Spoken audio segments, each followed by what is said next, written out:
பாஜக படு தோல்வியை சந்தித்திருக்கிறது.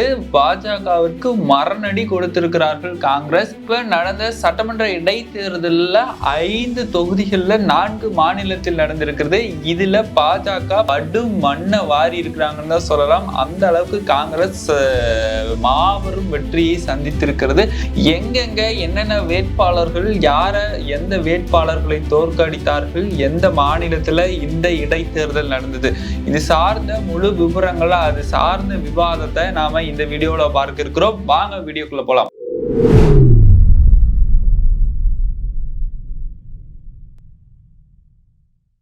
கோபாசை நண்பர்களுக்கு வணக்கம். நான் உங்கள் சின்னது. அரசியல் களம் தொடர்ந்து பேசுவோம், உண்மையை உறக்க சொல்வோம். ராகுல் காந்தி அவர்கள் கடந்த சில நாட்களாக தேர்தல் ஆணையத்தின் மீது அடுக்கடுக்கான ஒரு 5 கேள்விகள், மகாராஷ்டிராவில் நடந்த தேர்தல், ஹரியானாவில் நடந்த தேர்தல், அடுத்து வர போற பீகார் தேர்தல், இதுல தேர்தல் ஆணையத்தின் மீது சந்தேகம் ஏற்பட்டு பல கேள்விகளை அடுக்கடுக்க கேட்டுட்டே வந்தாரு. அப்படி கேட்டுட்டு வந்த நிலையில தான் தேர்தல் ஆணையம் பயந்து போய் அவங்க தரப்புல இருந்து நாங்க அந்த ஆதாரம் வெளியிடுறோம், இந்த ஆதாரங்களை வெளியிடுறோம், ஆனா அதுக்கு நாள்லாம் குறிப்பிடாம இருந்தாங்க. குறிப்பிடலாம இருந்தாலும் சிசிடிவி ஃபுட்டேஜ் 45 நாள்ல அழிக்க சொல்றோம், இந்த மாதிரியான விஷயங்கள்லாம் ஓடிட்டு இருந்ததுன்னு நீங்கள் நன்கு அறிந்ததுதான். இப்ப 4 மாநிலத்துல 5 தொகுதிகள்ல சட்டமன்ற இடைத்தேர்தல் நடைபெற்று முடிந்திருக்கிறது. இந்த தேர்தல்ல இவிஎம்மும் தேர்தல் ஆணையமும் கடும் கச்சிதமாக வாக்காளர்களை கடும் கச்சிதமாக எண்ணிக்கையின் அடிப்படையில நேர்மையான தேர்தலை வெளிப்படை தன்மையா நடத்தணும். ஏன்னா ஏற்கனவே ராகுல் காந்தி அவர்கள் கேட்ட கேள்வியில மக்களுக்கு தேர்தல் ஆணையத்தின் மீது சந்தேகம் ஏற்பட்டு விட்டது. சந்தேகம் ஏற்பட்டது மட்டும் இல்லாம இந்திய ஜனநாயகத்தை பாதுகாக்கக்கூடிய ஒரு கருவினா அது தேர்தல் ஆணையமாகத்தான் இருக்கப்படும். அப்படிங்கிற நிலையில தேர்தல் ஆணையம் கட்டுப்படா செயல்பட ஆரம்பித்திருக்குதுன்னு பலராலும் தெரிவிக்கப்பட்டு வருகிறது இல்லையா. இப்ப 4 மாநிலத்தில் 5 தொகுதிகள்ல பாஜக மண்ணை கவி இருக்கிறதா செய்தி தற்போதைய வந்திருக்கிறது. சரி, முதல் மாநிலமாக கேரளா மாநிலத்தில் இருக்கக்கூடிய நிலம்பூர் அப்படிங்கிற தொகுதியில பாஜக படு தோல்வியை சந்தித்திருக்கிறது. காங்கிரஸ் மாபெரும் வெற்றியை சந்தித்திருக்கிறதுன்னு தான் சொல்லலாம். காங்கிரஸ் 11,077 வாக்கு வித்தியாசத்துல காங்கிரஸ் வேட்பாளராக இருக்கக்கூடிய ஆரியடன் சௌகத் அவர்கள் மாபெரும் வெற்றியை தழுவி இருக்கிறார். ஆனா இதுல என்ன ஒரு விஷயம் கேட்டுக்கோங்க, பாஜக பின்னடைவை சந்தித்திருக்கிறது. 4ஆம் இடத்துக்கு போயிருச்சாம அந்த மாநிலத்துல. அது மட்டும் இல்லாம வெறுமனே அங்க எவ்வளவோ மக்கள் தொகை இருக்கிற வகையில வெறுமனே 8,562 வாக்குகள் மட்டும்தான் பெற்று பின்னடைவை சந்தித்திருக்கிறது. காங்கிரஸ் வேட்பாளராக இருந்த ஆரியடன் சௌகத் அவர்கள் கிட்டத்தட்ட 77,687 வாக்குகள் பெற்று மாபெரும் வெற்றியை தழுவியிருக்கிறார். யாரை தோக்கடித்திருக்கிறாங்க அப்படின்னு பார்த்தோம்னா மார்க்சிஸ்ட் வேட்பாளர் அவர் 66,159 வாக்குகள் பெற்றிருக்கிறாரு. இவங்க 2 பேர் தான் முன்னிலை வகித்து வந்தாங்க. அதுல காங்கிரஸ் 11,077 வாக்குகளை பெற்று காங்கிரஸ் மாபெரும் வெற்றியை இந்த தேர்தலில் பெற்றிருக்கிறது. சட்டமன்ற இடைத்தேர்தலிலேயே காங்கிரஸ் தொடர்ந்து பல முன்னெடுப்புகளை எடுத்துட்டு வந்தாங்க. இப்ப அதனுடைய விளைச்சல் பலனாக சட்டமன்ற தேர்தலில் அது எதிரொலித்திருக்குது. சட்டமன்ற தேர்தலில் மட்டும் அது எதிரொலிக்காது, அடுத்து வரக்கூடிய சட்டமன்ற தேர்தல், நாடாளுமன்ற தேர்தல், அத்துணை தேர்தலையும் காங்கிரஸ் வெற்றி பெறும் அப்படிங்கிறது தான் நிதர்சனமான உண்மை. அடுத்த மாநிலம் குஜராத். பிஜேபிக்கு மிகவுமே ஒரு பிரம்மாண்டமான ஒரு மாநிலமா பார்க்கக்கூடியது குஜராத். ஆனா குஜராத்திலையும் பிஜேபி மண்ணை கவ்வி இருக்கிறது.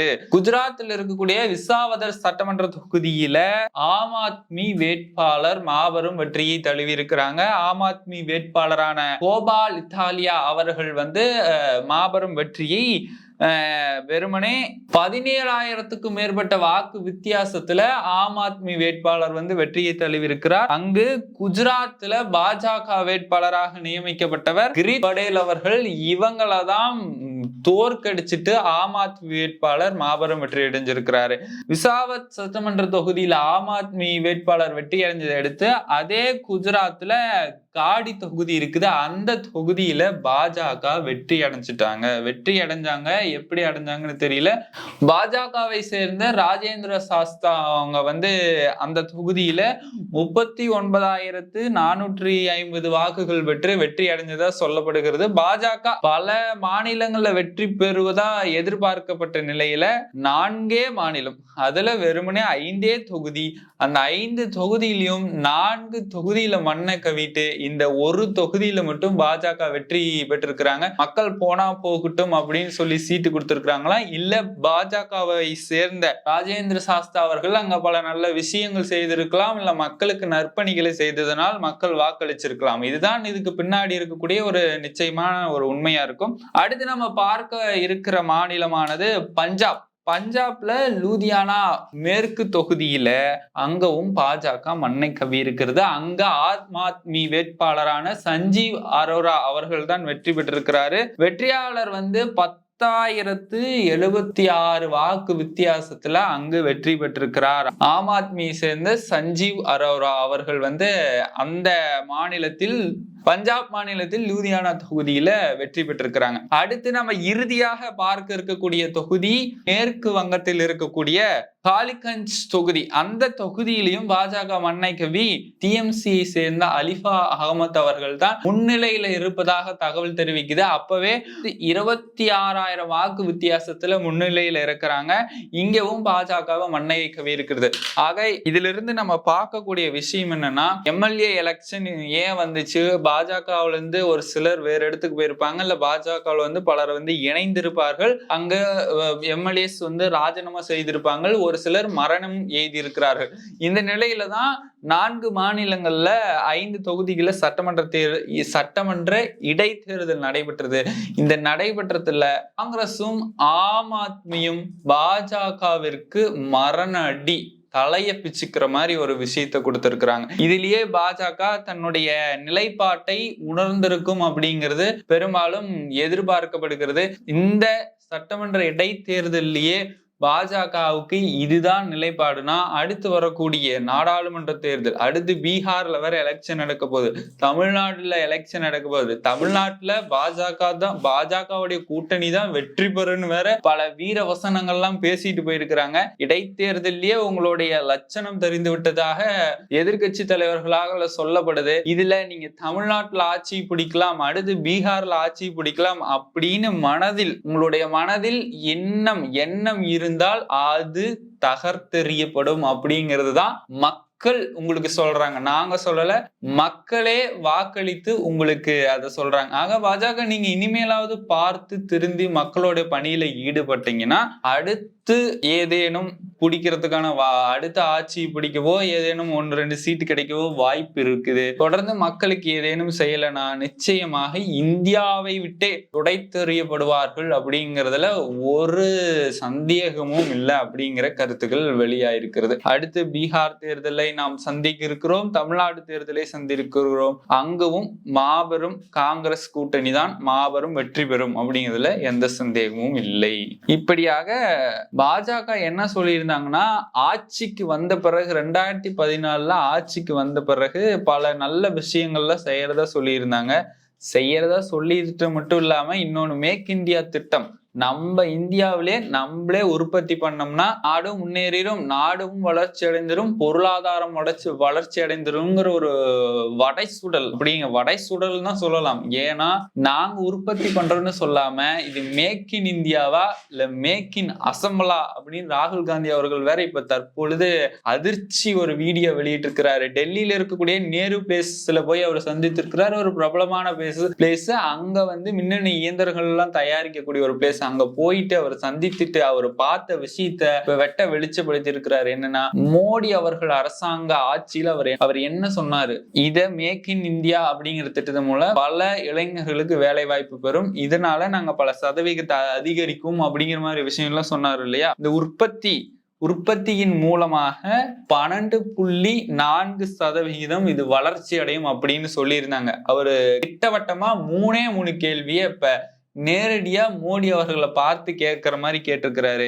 12.4% வளர்ச்சி அடையணும் நீங்க சொல்லியிருந்தீங்க இந்த உற்பத்தி துறை, இப்ப வெறுமனே 5.9% தான் இருக்கு. இது எப்படி பின்னடைவை சந்தித்தது அப்படிங்கிற மாதிரி ஒரு கேள்வி கேட்டிருக்கிறாரு. அடுத்து இன்னொன்னு சொல்லியிருக்கிறாங்க, இந்தியாவுடைய பொருளாதாரத்துல உற்பத்தி துறையிலிருந்து மட்டும் 25% பங்களிப்பு தரதா சொல்லியிருந்தீங்க. வெறுமனே 16%ஆகவும் 14%ஆகவும் எப்படி குறைந்தது அப்படிங்கிற மாதிரியான ஒரு கேள்வி அளிக்கிறாரு. அது மட்டும் இல்லாம நீங்க இந்த மேக் இன் இந்தியா திட்டத்தின் மூலமாக 12.6%, அதாவது 100 மில்லியன் வேலை வாய்ப்புகளை உருவாக்கணும் அப்படிங்கிற மாதிரி சொல்லியிருந்தீங்க. வெறுமனே 11% வேலை வாய்ப்புகளை தான் நீங்க உருவாக்கி இருக்கிறீங்க. இது என்ன கதை? இதுல எப்படி நியாயம் அப்படிங்கிற மாதிரியான ஒரு 3 கேள்விகளை திட்டவட்டமா தெரிவிச்சிருக்கிறாங்க.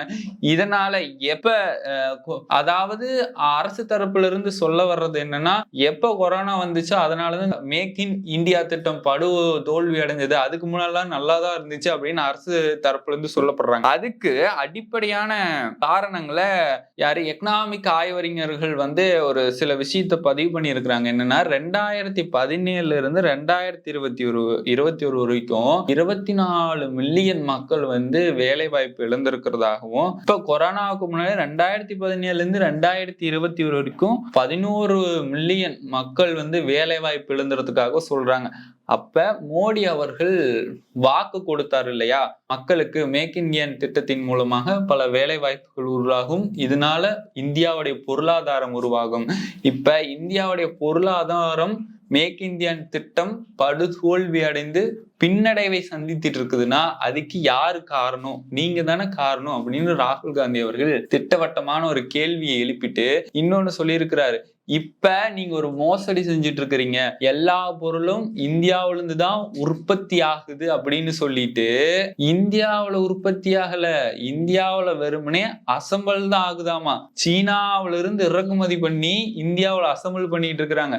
இந்தியாவுடைய பொருளாதாரம் வீழ்ச்சி அடைகிறது, சீனாவுடைய பொருளாதாரம் வளர்கிறது அப்படிங்கிற மாதிரி சொல்லி இருக்கிறாரு. ஆக மேக் இன் இந்தியா கிடையாது, மேக் இன் அசம்பிள் அப்படின்னு ராகுல் காந்தி அவர் சொல்லிட்டாரு. ஆக இதை நீங்க எப்படி பாக்குறீங்க? அடுத்து வரக்கூடிய தேர்தல்ல இவங்க மேக் இன் இந்தியா திட்டத்தை வச்சு வாக்கு வங்கிகளை பெறுவதற்காக ஒரு சில முன்னெடுப்புகள் எடுத்தாங்க. இந்த திட்டமும் படுதோல்வி அடைந்ததா ராகுல் காந்தி அவர்கள் ரிசர்ச் பண்ணி இதை சொல்லிட்டாரு. சட்டமன்ற இடைத்தேர்தலிலேயே பாஜகவுக்கு படுதோல்வினா, அடுத்து வரக்கூடிய மாநிலம் தேர்தல், சட்டமன்ற தேர்தல், நாடாளுமன்ற தேர்தல் எல்லாத்திலுமே இந்த மாதிரி ஏதேனும் மோசடி செய்தால் அதுவும் படுதோல்விதான் சந்திக்கும் அப்படிங்கிறதுல ராகுல் காந்தி அவர்கள் உறுதியா இருக்கிறாரு.